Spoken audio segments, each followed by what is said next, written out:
venenos mortais antes que ele viesse, porém nossa fertilidade vem dele. Eu sou como um abeto verde, de mim é achado o teu fruto. Oséias 14:8. Abre aspas, todas as minhas fontes estão em ti. Fecho aspas. Salmo 87:7. Se nós somos como árvores plantadas junto à corrente de águas, dando fruto na estação própria, não é porque tenhamos sido naturalmente frutíferos, mas antes por causa das correntes de água junto aos quais fomos plantados.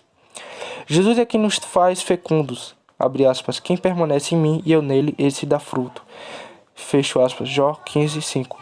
Gloriosa Belém Efrata, bem nomeada, fértil casa de pão, a casa de abundante provisão para o povo de Deus. Continuando, notemos a posição de Belém. É dito que é pequena para estar entre as famílias de Judá. Por que é dito isso? Porque Jesus Cristo sempre anda em meio aos pequeninos. Ele nasceu na pequena aldeia para estar entre as famílias de Judá. Não na alta colina de Bazar, nem no monte real de Hebron, nem nos palácios de Jerusalém, mas sim na humilde, porém ilustre aldeia de Belém. Há uma passagem de Zacarias que nos ensina uma lição. Diz que uma vara que cavalga sobre um cavalo vermelho estava entre as murtas que estavam na baixada. Zacarias 1:8-10. Agora as murtas crescem nas baixadas e o homem cavalga em seu cavalo sempre trota ali. Ele não vai por cima da montanha, ele cavalga entre os humildes de coração.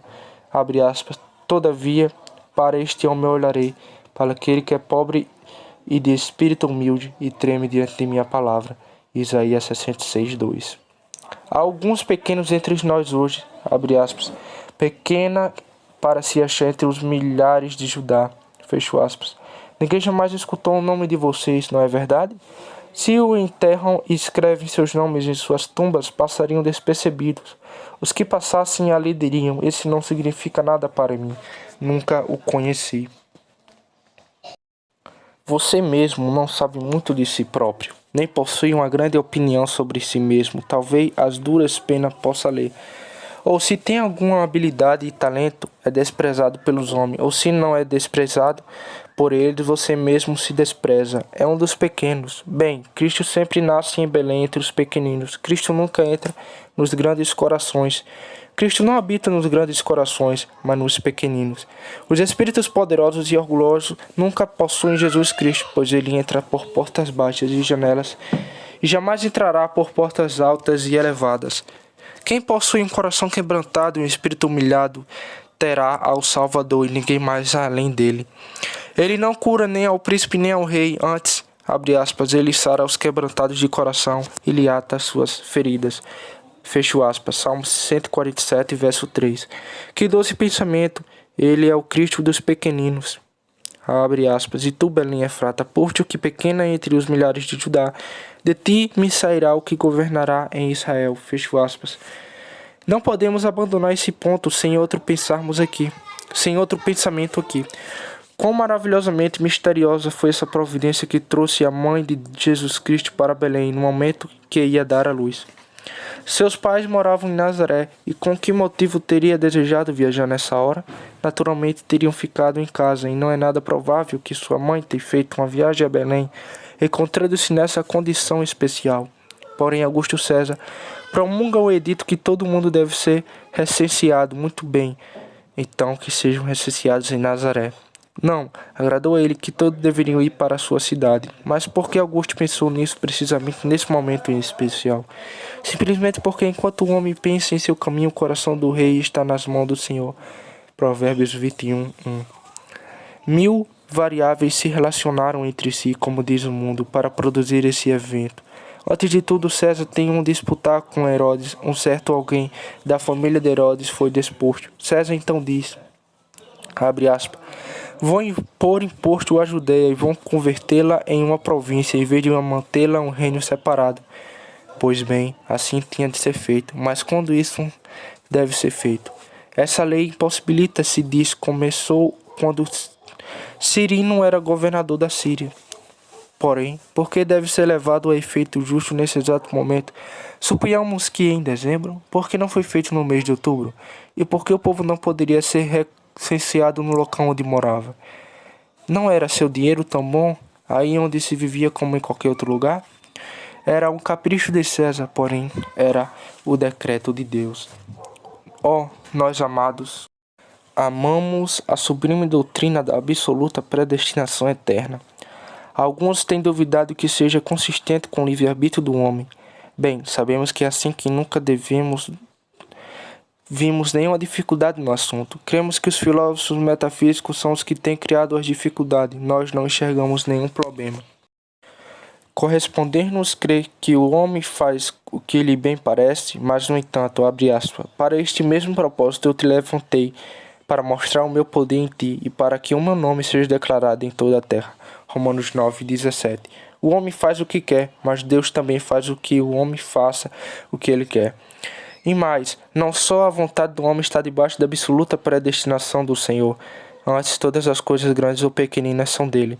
Bem, disso o bom antes de todas as coisas grandes ou pequenas.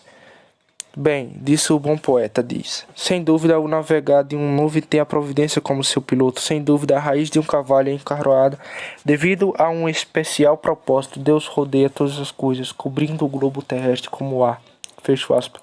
Não existe nada grande ou pequeno que não seja dele. Ó, o pó do verão move-se em sua rota, guiado pela mesma mão que dispersa as estrelas pela extensão do céu.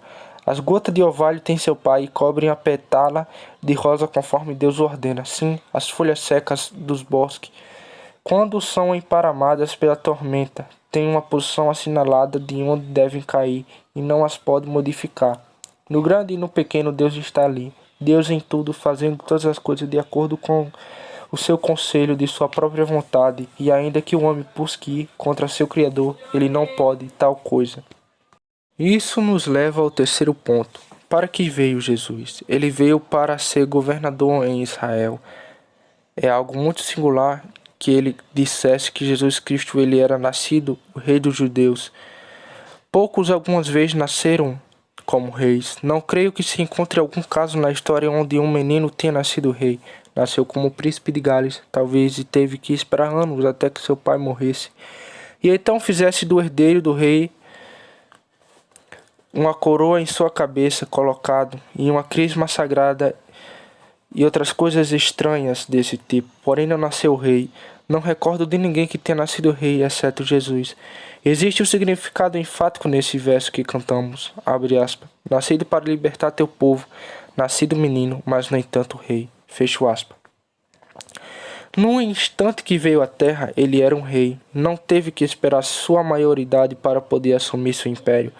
Tão pronto como seu olho saudou a luz do sol, era rei, desde o instante que suas pequeninas mãos tomaram alguma coisa, tomaram um centro, logo que seu pulso pulsou e seu sangue começou a fluir, seu coração brandou com batidas reais e seu pulso pulsou, ele nasceu rei, veio para governar Israel. Ah, dirá alguém, então veio em vão, pois excedeu muito pouco seu governo, pois ele veio para os seus e os seus não receberam.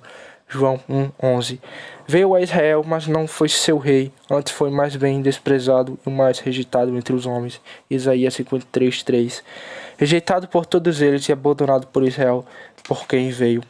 Ora, mas nem todos os que são de Israel são israelitas. Romanos 9:6.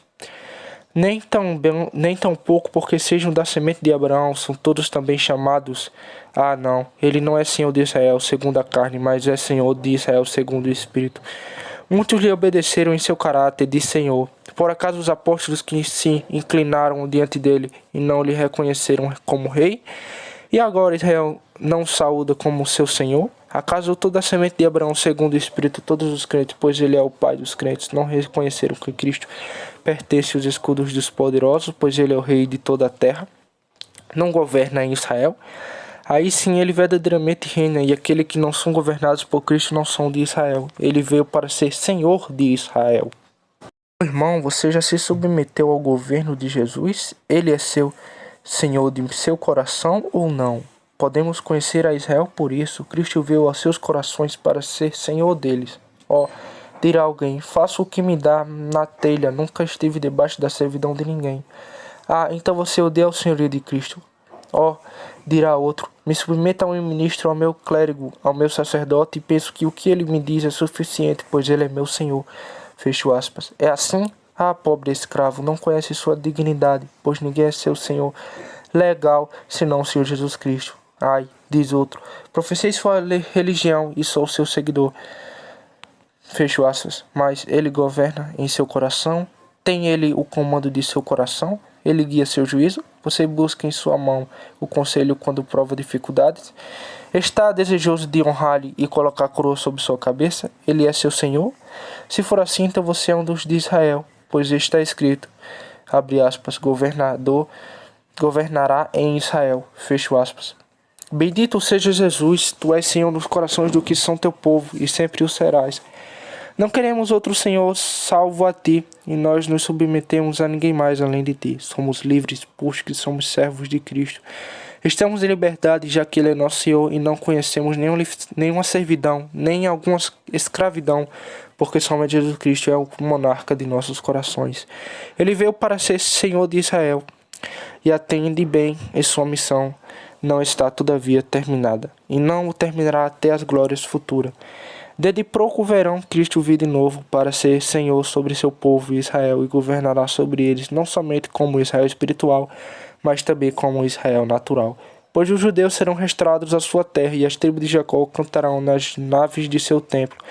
E a Deus serão oferecidos novamente hinos hebreus de louvor e o coração do judeu incrédulo será derretido aos pés do verdadeiro Messias. Em breve, aqueles que em seu nascimento foi saudado como rei dos judeus por certo orientais, e de quem sua morte um ocidentão escreveu, abre aspas, rei dos judeus, fecha aspas, será chamado rei dos judeus em todas as partes, sim, rei dos judeus e também dos gentios, nessa monarquia universal, cujo domínio se estenderá por todo o globo da terra e cuja duração será sem fim. Ele veio para ser Senhor em Israel e com toda certeza será Senhor quando reine gloriosamente em seu povo com todos os seus antepassados. E agora o último ponto é: Jesus Cristo já veio alguma vez antes? Responderemos que sim, pois nosso texto diz, e cujas saídas têm sido desde os tempos antigos, desde a eternidade. Miqueias 5:2. Primeiro ponto, Cristo teve suas saídas em sua divindade, abre aspas, desde os dias da eternidade, feche aspas. Ele não tinha sido uma pessoa secreta e silenciosa até esse momento. Esse menino recém-nascido fez maravilhas desde muito tempo antes. Esse bebê dormindo nos braços de sua mãe hoje é bebê, mas é o ancião da eternidade. Esse menino que está ali não faz sua primeira aparição no cenário deste mundo. Seu nome, todavia, não tinha sido escrito no registro dos circuncidados. Porém, ainda que não saiba, as saídas têm sido desde os tempos antigos, desde a eternidade. Fecho aspas. Primeiro, desde tempos antigos, ele saiu como nosso cabeça do pacto na eleição, abre aspas. Ele nos escolheu nele antes da fundação do mundo, fecho aspas, Efésios 1:4. Abre aspas. Cristo seja meu primeiro eleito, disse, e logo elegeu nossas almas em Cristo, nosso cabeça, fecho aspas. Segundo ponto, ele saiu por seu povo, como seu representante diante do trono, ainda antes que esse povo fosse gerado no mundo. Foi desde a eternidade que seus poderosos dedos tomaram a pluma e a caneta das eras e escreveram seu próprio nome, o nome do eterno Filho de Deus. Foi desde a eternidade que firmou o pacto com seu Pai, no qual pagaria sangue por sangue, ferida por ferida, sofrimento por sofrimento, agonia por agonia e morte por morte em favor de seu povo. Foi desde a eternidade que ele se entregou a si mesmo, sem murmurar uma palavra, desde sua cabeça até a planta dos seus pés. Suaria sangue que seria cuspido, transpassado, bludado, partido em dois, sofreria a dor da morte e as agonias da cruz. Suas saídas com nossa garantia foram desde a eternidade. Faça uma pausa, alma, e assombre-se. Você teve saídas na pessoa de Jesus desde a eternidade. Não somente quando nasceu nesse mundo que Cristo lhe amou, porém seus deleites estavam com os filhos dos homens, desde antes que houvesse filhos dos homens. Frequentemente pensava neles da eternidade e eternidade. Ele tinha posto seu afeto neles, como então crentes. Ele esteve envolvido em sua salvação desde muito, como então crente, desde muito tempo atrás, e não vai alcançá-la. Desde a eternidade ele saiu para salvar, e vai perder agora? Como? Ter-me em sua mão como sua joia preciosa e deixará resvale em meio de seus preciosos dedos? Elegeu-me antes de as montanhas fossem colocadas ou que os canais das profundezas foram esculpidos e agora me perderá? Impossível.